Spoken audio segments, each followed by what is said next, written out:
তো অ্যাডমিশন শুরু হয়েছে। তো এখন দেখবা সবাই খালি কোয়েশ্চেন ব্যাংক পড়তে হবে। একদল তো বলবে যে কোয়েশ্চেন ব্যাংক সলভ নাকি বেসিক, বলবে কোয়েশ্চেন ব্যাংক অর ডাই, এরকম বিভিন্ন মিম দেখবা অ্যাডমিশন টাইমে। সো আজকের ভিডিওতে কথা বলবো যে শুধুমাত্র কোয়েশ্চেন ব্যাংক পড়লে সমস্ত প্রস্তুতি হয়ে যায় কিনা, এবং শুধুমাত্র কোয়েশ্চেন ব্যাংক পড়লেই তুমি চান্স পেয়ে যাবে কিনা। অনেকে বলে এই কোয়েশ্চেন ব্যাংকটা আছে, এটা মুখস্থ করে ফেলো, তাহলেই চান্স হয়ে যাবে।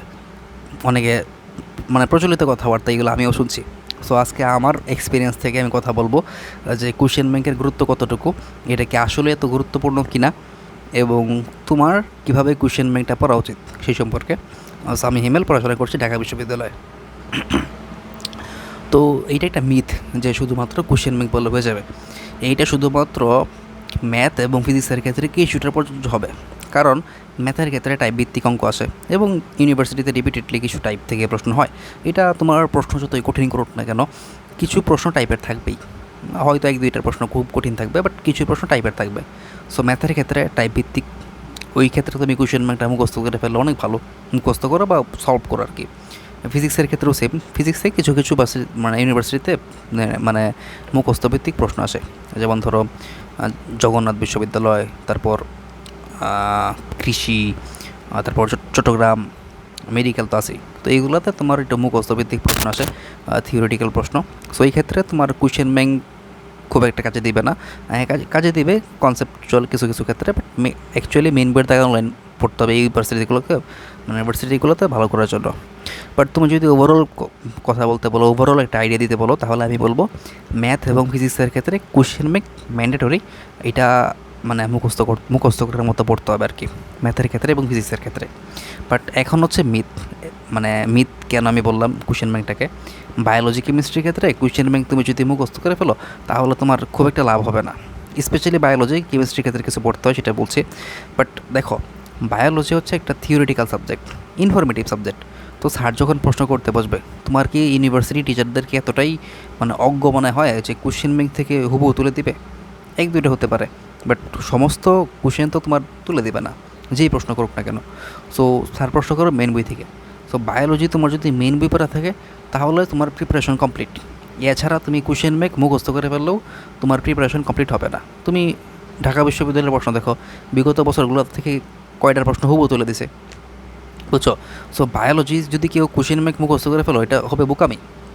বায়োলজির ক্ষেত্রে কোয়েশ্চেন ব্যাংক একটা ভালো প্র্যাকটিস মেটেরিয়াল, সবচেয়ে বেস্ট একটা প্র্যাকটিস মেটেরিয়াল। কারণ মেন বই পড়ার পর তুমি যখন একটা ইউনিভার্সিটি প্রশ্ন মানে ইউনিভার্সিটি পরীক্ষায় অ্যাপিয়ার করতে যাবা, তখন তোমার জানতে হবে যে কী টাইপের প্রশ্ন হয়। সো বায়োলজির প্রশ্নের টাইপটা বোঝার জন্য কোয়েশ্চেন ব্যাংক পড়তে হবে। বাট তুমি যদি মনে করো যে বায়োলজির ক্ষেত্রে কোয়েশ্চেন ব্যাংক মুখস্থ করলে মানে কাজ হয়ে যাবে, তাহলে তুমি বোকার স্বর্গে বাস করছো আর কি।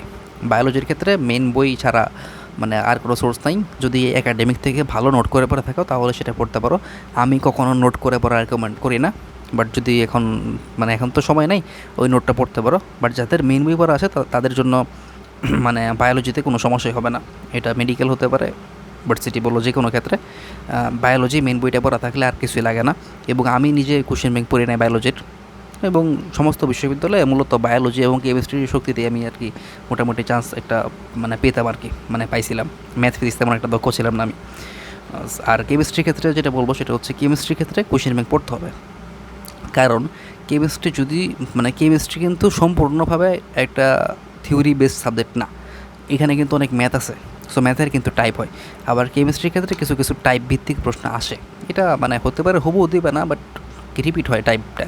তো এই কারণে বলবো কেমিস্ট্রির ক্ষেত্রে অবশ্যই কোয়েশ্চেন ব্যাংক পড়বা, বাট মেন বইটা পড়তে পারলে ভালো। কারণ কেমিস্ট্রি কিন্তু একটা বড় অংশ থিওরি থেকে প্রশ্ন হয়। সো থিওরির প্রশ্নগুলা হুবহু কমন নাও পড়তে পারে। সো বায়োলজির ক্ষেত্রে তুমি যদি মেন বইটা কভার করো তুমি সম্পূর্ণ সেফ। কেমিস্ট্রির ক্ষেত্রে কোয়েশ্চেন ব্যাংক পড়তে হবে, প্লাস একটু থিওরিগুলোর জন্য মেন বইটা অথবা ভালো টিচারের কোনো নোট পড়তে হবে। আর ম্যাথের জন্য যদি মেন বই পড়া থাকে তাহলে তো হলোই, বাট কোয়েশ্চেন ব্যাংকটা পড়তেই হবে ম্যাথ এবং ফিজিক্সের জন্য। সো আমার ভিডিওর মূল কথা হচ্ছে বায়োলজি কেমিস্ট্রি শুধুমাত্র কোয়েশ্চেন ব্যাংক পড়লে হবে না, আর ম্যাথ এবং ফিজিক্স কোয়েশ্চেন ব্যাংক পড়লে অনেকটাই খাবার হবে। বাট সব কথার এক কথা, তুমি যদি সব কিছুর মেন বই পড়া থাকে, সব কিছুর মেন বই এবং প্রবলেম সলভিং ক্যাপাবিলিটি থাকে, তাহলে তুমি কোয়েশ্চেন ব্যাংক জীবনে খুলে না দেখলেও তুমি ভার্সিটি বা যে কোনো ভর্তি পরীক্ষায় টপ করতে পারবা, বুঝছো? বাট কোয়েশ্চেন ব্যাংক পড়া উচিত টাইপটা বোঝার জন্য। সো এই ছিল আমার মূল কথা। সো এটা আমার সম্পূর্ণ আমার পার্সোনাল ওপিনিয়ন, অনেকে থাকতে পারে কোয়েশ্চেন ব্যাংক মুখস্থ করে চান্স পেয়ে গেছে, বাট এটা আমার পার্সোনাল অবজারভেশন। তো যারা এখন প্রস্তুতি নিচ্ছ তারা আশা করি এগুলো মেনে চলার চেষ্টা করবা। সো ভালো থাকো, আজকের ভিডিও এই পর্যন্তই।